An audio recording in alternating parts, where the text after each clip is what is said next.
Okay, it's the Banksy girl with balloon, ladies and gentlemen, standing in the back of the room, and I'm going to start getting in 100, 150, 200,000, I have already 200,000, 300,000, 350, 400,000, now 400,000, 600,000, she'll bid 600,000, anyone else? Last chance, and selling for 860,000.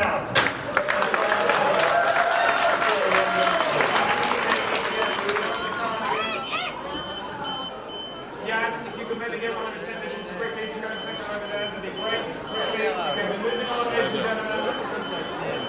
Ladies and gentlemen, we are going to move on here. Sorry if I have your attention. Vale. No hace falta que te suscribas, ¿vale? Suscríbete al canal de la iglesia.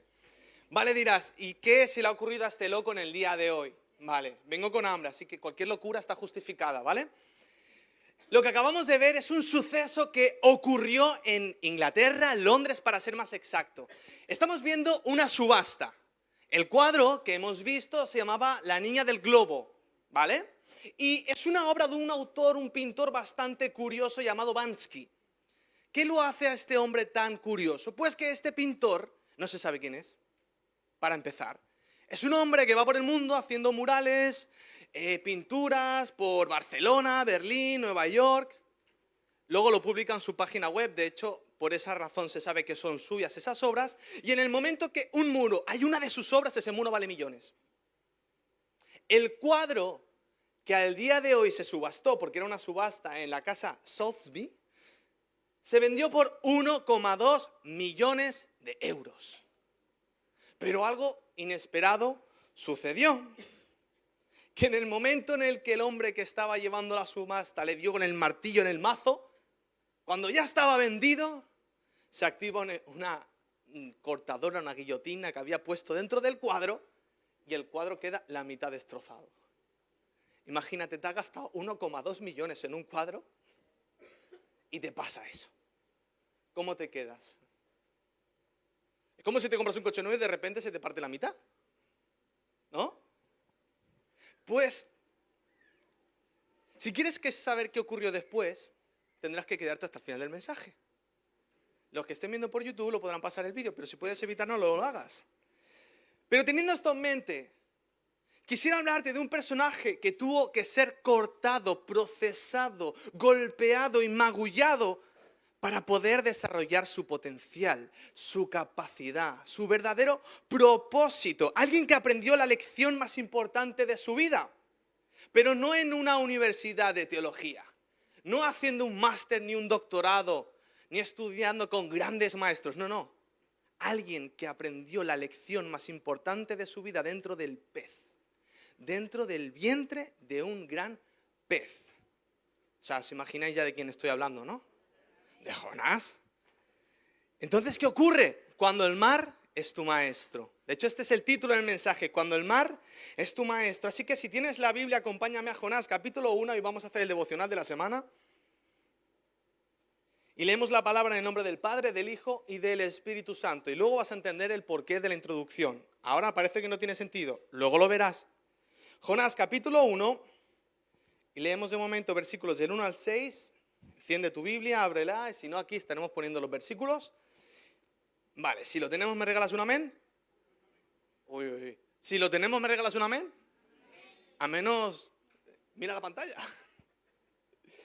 Y dice la palabra de Dios: vino palabra de Jehová a Jonás, hijo de Amitai, diciendo: levántate y ve a Nínive, aquella gran ciudad, y pregona contra ella, porque ha subido su maldad delante de mí.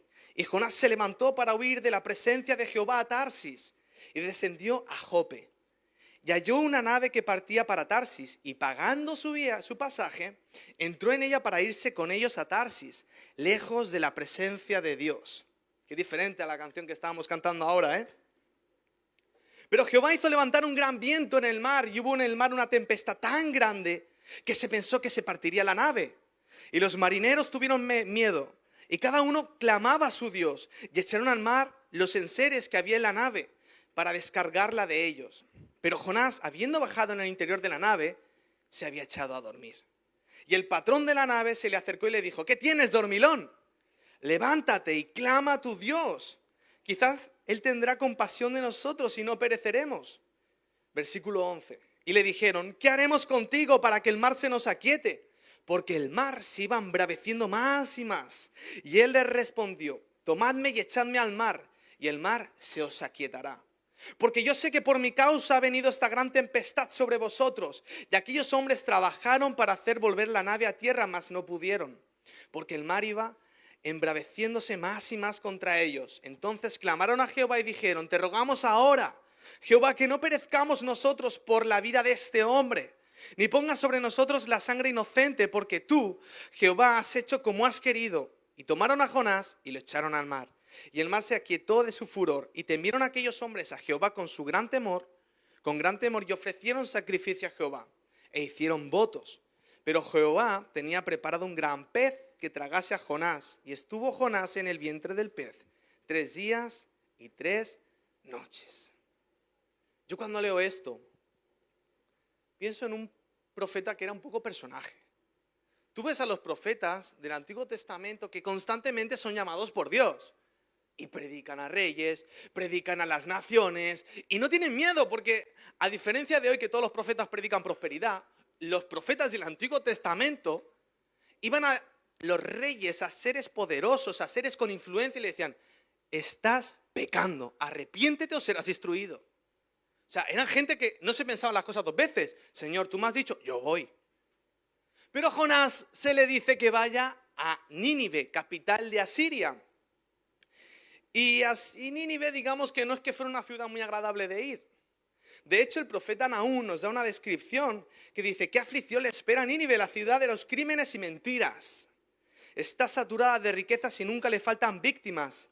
Miren cómo destellan las espadas y brillan las lanzas cuando pasa la caballería. Hay muertos incontables. Hay montones de cadáveres, tantos que la gente tropieza con ellos. Y todo porque Nínive, la ciudad hermosa e incrédula, la amante con encantos mortales, sedujo a las naciones con su belleza. Ellas les enseñó toda su magia y hechizó a la gente por todas partes. O sea, nos está hablando de una ciudad realmente cruel, violenta, sanguinaria.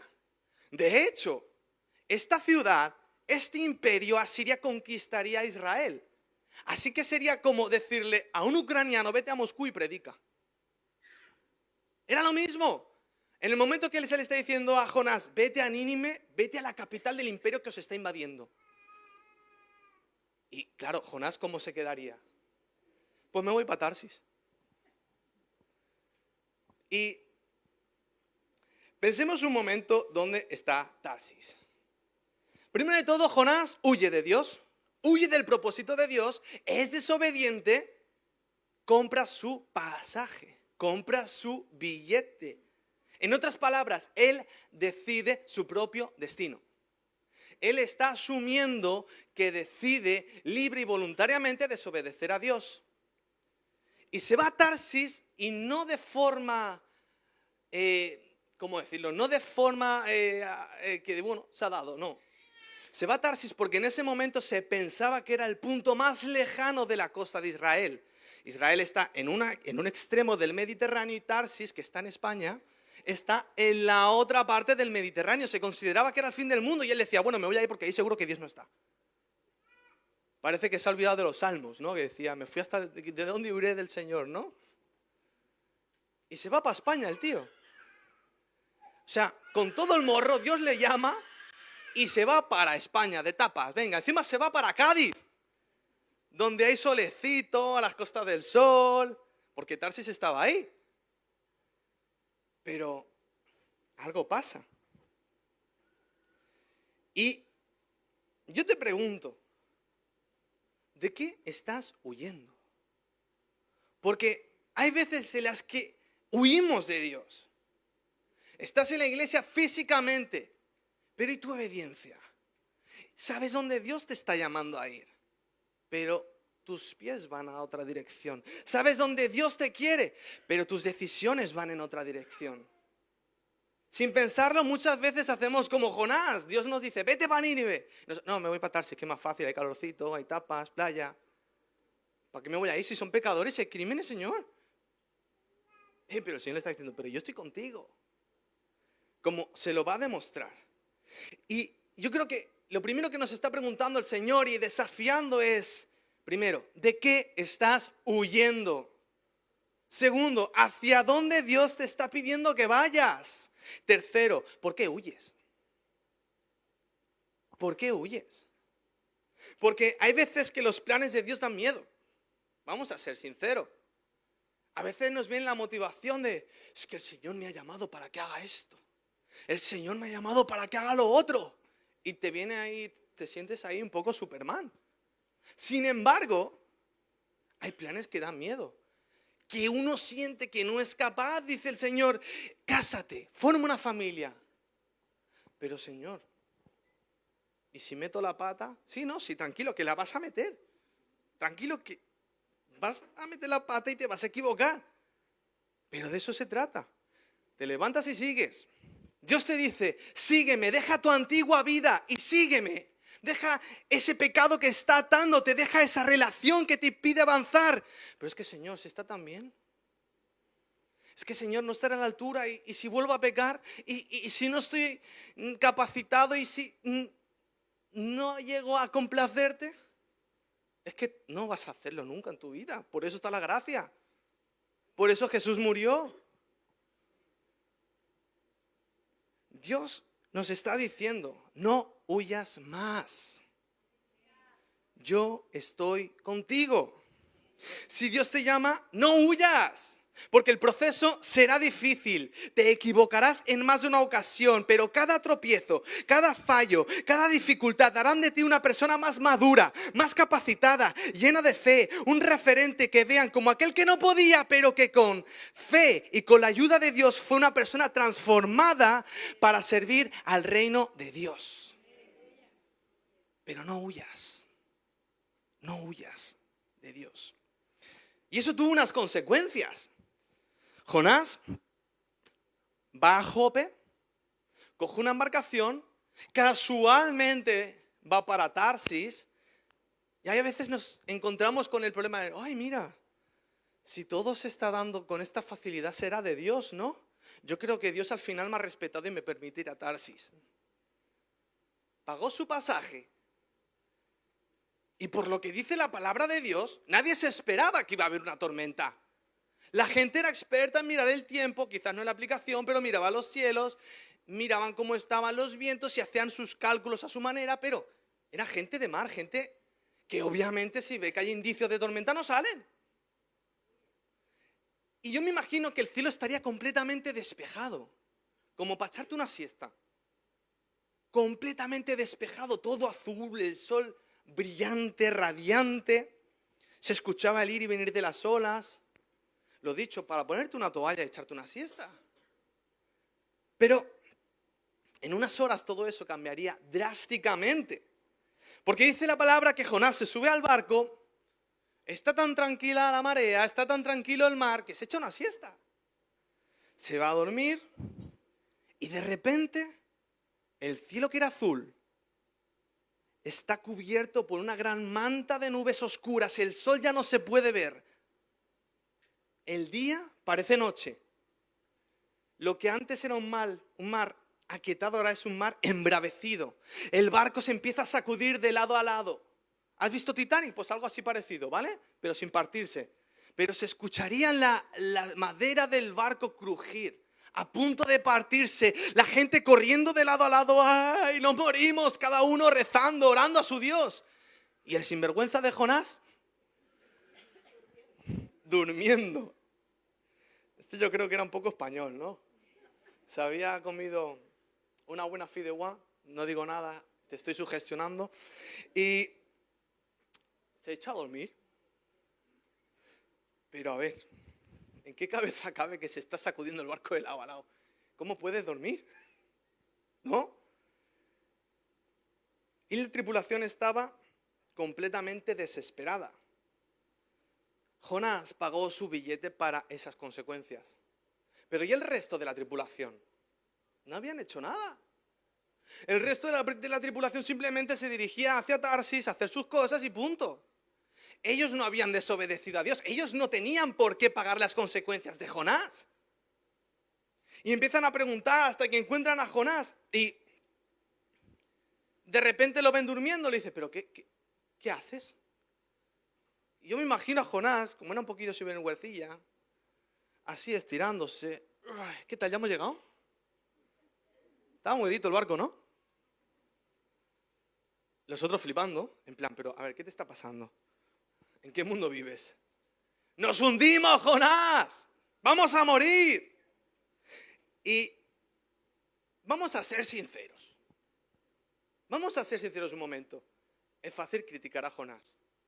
Yo lo estoy haciendo un poquito, pero para explicarte la historia, yo estoy justificado. Pero es fácil. Pero ¿cuántas veces nosotros hemos sido como Jonás? ¿Cuántas veces hemos traído malas consecuencias a nuestro entorno? ¿Cuántas veces nuestra familia, nuestros amigos, incluso parte de la congregación se ha visto afectada por nuestras malas decisiones? Si tú no has sido y eres demasiado bueno, pues yo te lo voy a decir. Yo sí que he sido como Jonás. Y desgraciadamente en más de una ocasión. Porque ¿cuántas veces es eso? Hemos fallado. Pero ¿sabes qué pasa? Que cuando estás en el barco huyendo del Señor, ocurre un suceso espiritual llamado mente cauterizada. Nos dormimos. Y ya no tenemos esa sensibilidad de diferenciar lo bueno de lo malo. Jonás estaba dormido cuando tendría que estar despierto, orando a Dios, pidiéndole perdón, clamándole, diciendo, Señor, lo siento.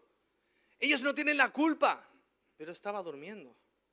Y eso es lo que pasa cuando llevamos ya un tiempo alejados de Dios. Progresivamente vamos perdiendo esa sensibilidad, esa capacidad de distinguir y discernir lo bueno de lo malo. Pero Jonás despierta, gracias a Dios. Despierta, toma conciencia de lo que está pasando, vuelve en sí y públicamente ha sido culpa mía.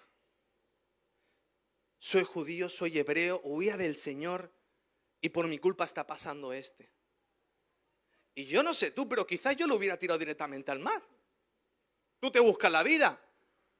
Pero estos señores, la tripulación era un poco más majetes y dijeron, bueno, vamos a intentar a ver si arreglamos esto y así. Porque Jonás lo primero que dice, echadme al mar y seguro que se aquieta. Bueno, Jonás, espérate.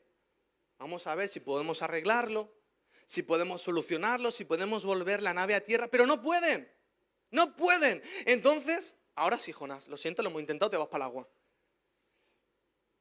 Lo tiran al agua y el mar se aquieta.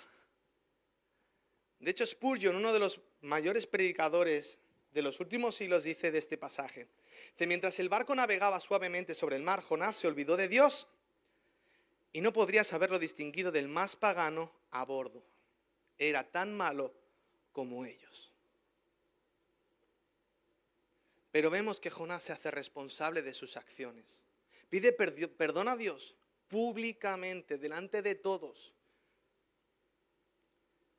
Y ante esta situación tan extrema, vemos que Jonás evangelizó sin querer. Tú a veces buscas razones y buscas técnicas para evangelizar, ¿no, Yesenia? Y no es fácil, ¿no? Es una lucha. Pero Jonás evangelizó sin querer. Porque dice la palabra que mete la pata, pasa eso, pero cuando los demás, la tripulación ven que lo tiran al agua y el mar se aquieta y dice, uy, pues va a ser que el Dios de Jonás sí que existe, ¿no? Va a ser verdad que tiene poder, ¿no? Y nos dice la palabra que creyeron, clamaron en Dios e hicieron votos, se comprometieron con Dios. ¿Tú te imaginas estas personas conocieron y vieron el poder de Dios? ¿Qué pasaría cuando llegaron a su destino y seguirían conociendo a Dios o siendo testigos y compartiendo su testimonio con la gente que les rodeaba? No te creerás lo que me ha pasado. Y le decía, cuenta y exagera. Estaba todo embravecido, parecía que íbamos a morir. De repente uno que desobedeció a Dios lo tiramos al agua y su Dios intervino y el mar paró. Imagínate, Jonás evangelizó sin querer. Sin querer. Porque sabes una cosa, nuestro Dios es capaz de hacer cosas increíbles aun cuando nos equivocamos.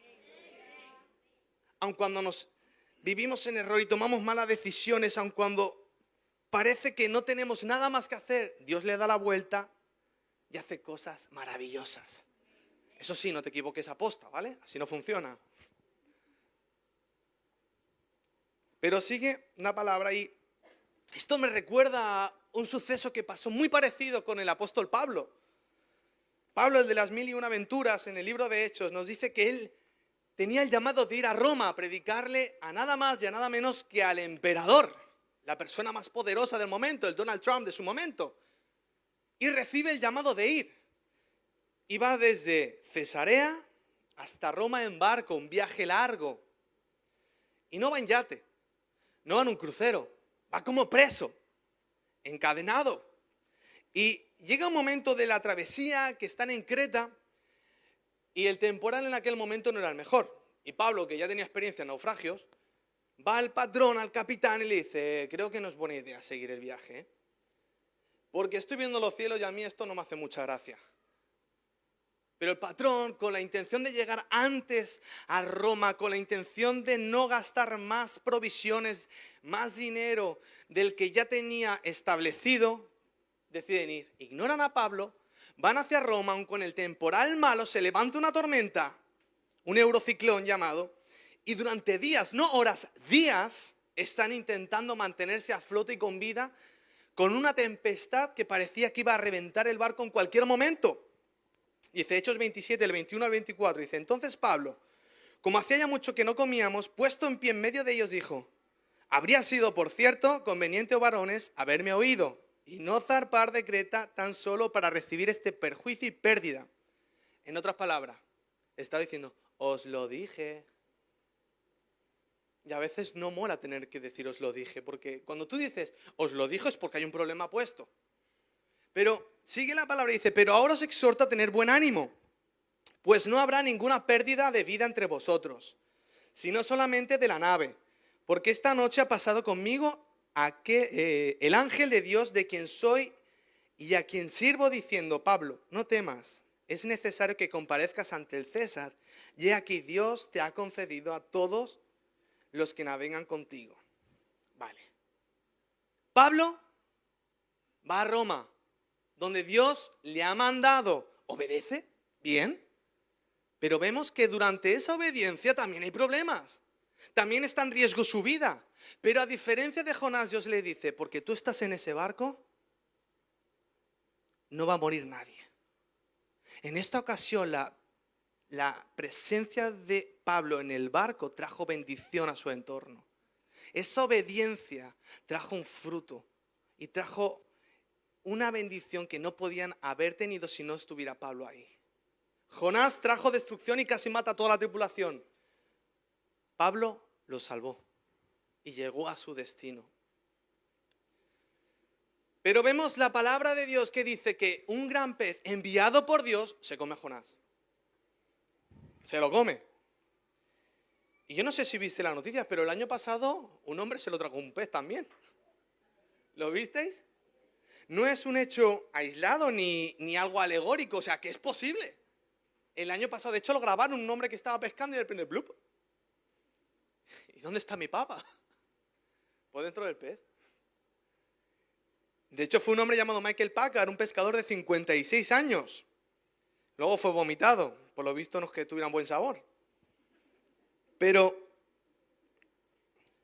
siguiendo con el relato, yo no sé tú, pero yo me pregunto, ¿qué sentiría Jonás dentro del vientre? Porque yo, claro, en los dibujitos de la Biblia, tú lo ves a Jonás que está como en una suite, ¿no? Sentado, orando con todo el espacio del mundo, ¿no? Que por poco se hace una barbacoa, y se le ve cómodo, ¿no?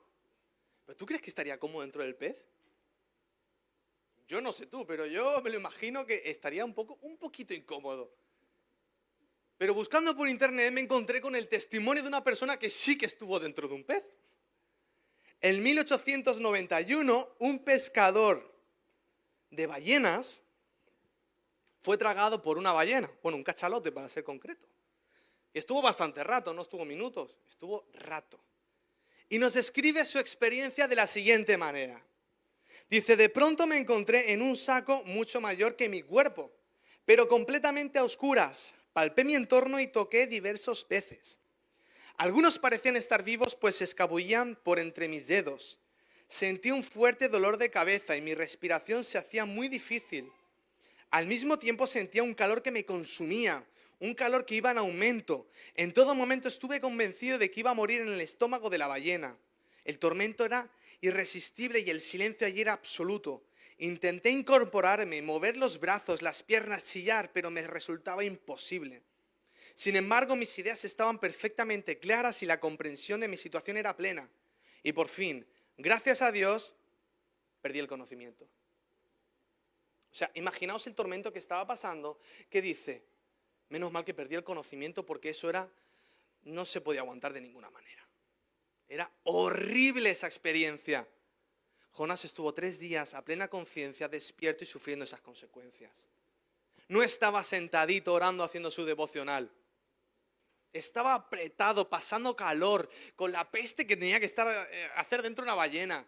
Apretado, sin poder moverse, sin poder casi respirar, con dolor de cabeza, dolor de articulaciones, se le dormirían todas las partes del cuerpo. O sea, la incomodidad era extrema. Sin embargo, Jonás aprendió una lección. Y no sé si me pueden ir poniendo musiquita de fondo. Jonás fue quebrantado. Y necesitamos ser quebrantados. Porque Dios no quiere superhéroes. Dios no quiere supercristianos. Porque si no eres quebrantado, serás autoexaltado. Y el autoexaltado es la antesala al fracasado. ¿Qué nos enseña la Biblia? Que antes del orgullo, antes de la caída viene la altivez. Antes de que tropieces viene el orgullo. Si quieres servir a Dios, has de ser quebrantado. Porque ese quebranto va a hacer que te conectes con el dolor de otras personas. Y ese dolor hará que los conectes a Dios. Que los dirijas al gran médico por excelencia. Porque tu dolor tiene propósito. ¿Sabes? Dios no quiere gente perfecta. Si hay algún perfecto en la sala, que se vaya, por favor. No es bienvenido. Dios quiere a los magullados. Dios quiere a la gente con cicatrices. Dios quiere a la gente con heridas, a la gente enferma, a la gente necesitada. Dios quiere al marginado, al que dice, Señor, te necesito porque sin ti no soy nada. Y Jonás quizás hasta ese momento se creía un súper cristiano. Bueno, un súper judío. Jesús aún no había venido. Pero se creía un súper creyente, un súper profeta de Dios. Y Dios le dijo, así no me sirves. Así no me sirves. Y tuvo que pasar por el vientre del pez para ser procesado.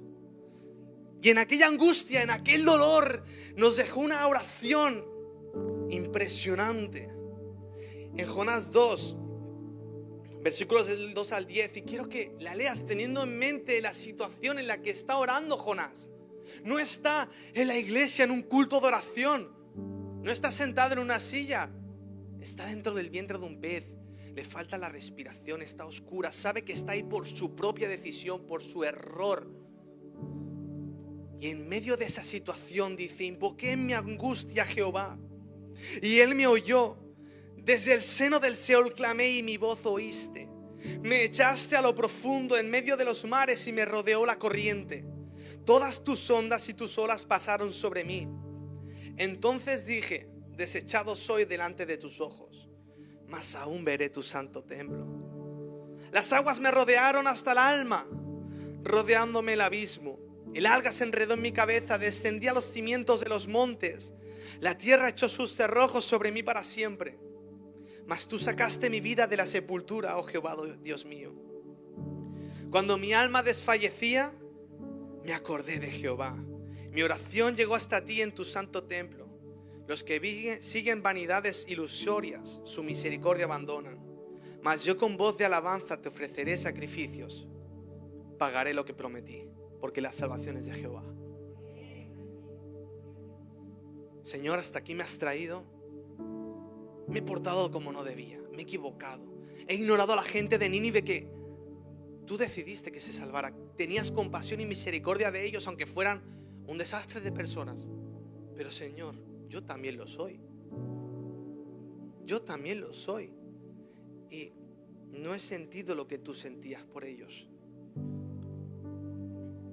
Finalmente el gran pez vomita a Jonás, que finalmente llega a Nínive. Predica y aquella ciudad tan corrupta, tan violenta, se arrepiente. son tan confrontados por la predicación de Jonás que hacen ayuno. Y ayunan tanto que obligan a ayunar hasta los animales. Esto no es broma, lo pone en la Biblia. Y finalmente son salvados por la predicación de Jonás.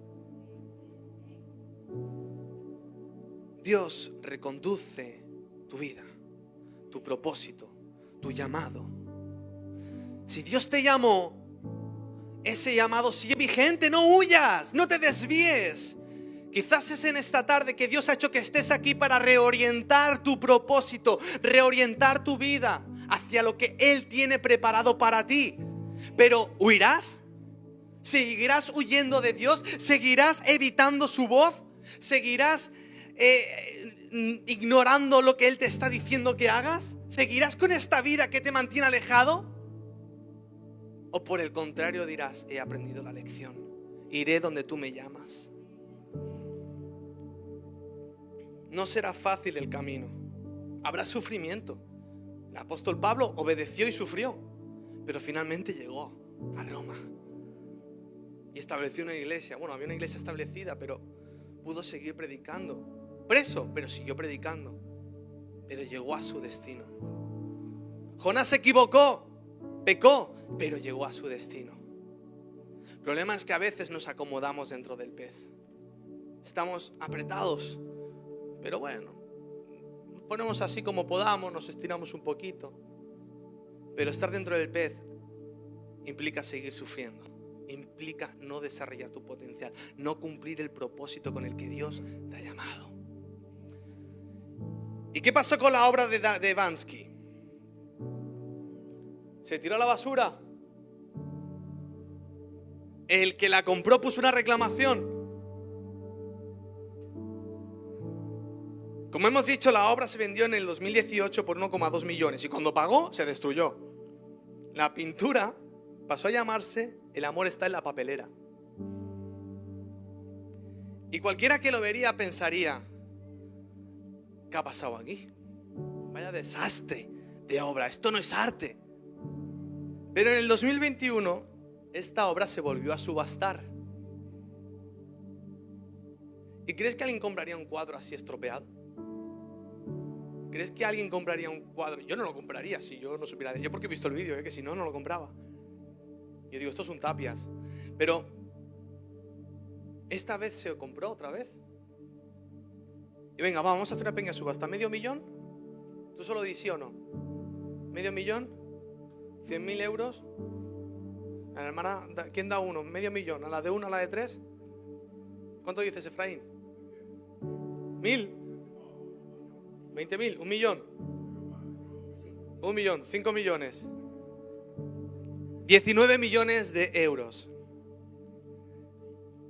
Aquella obra pasó por un proceso. Fue aparentemente destruida. Pero aquella obra que en un principio se vendió por 1,2 millones, tras pasar por ese proceso de dolor, quebranto y destrucción, pasó a valer 19 millones. Y Dios nos dice, quizás tengas que sufrir por un momento, quizás tenga que quebrantarte, pero voy a multiplicar tu valor. Aunque no lo entiendas, aunque creas que yo estoy lejos y aunque sientas que el dolor te oprime, te agobia, te angustia, voy a multiplicar tu valor. Entonces yo no sé si está alguien dispuesto a aceptar el desafío.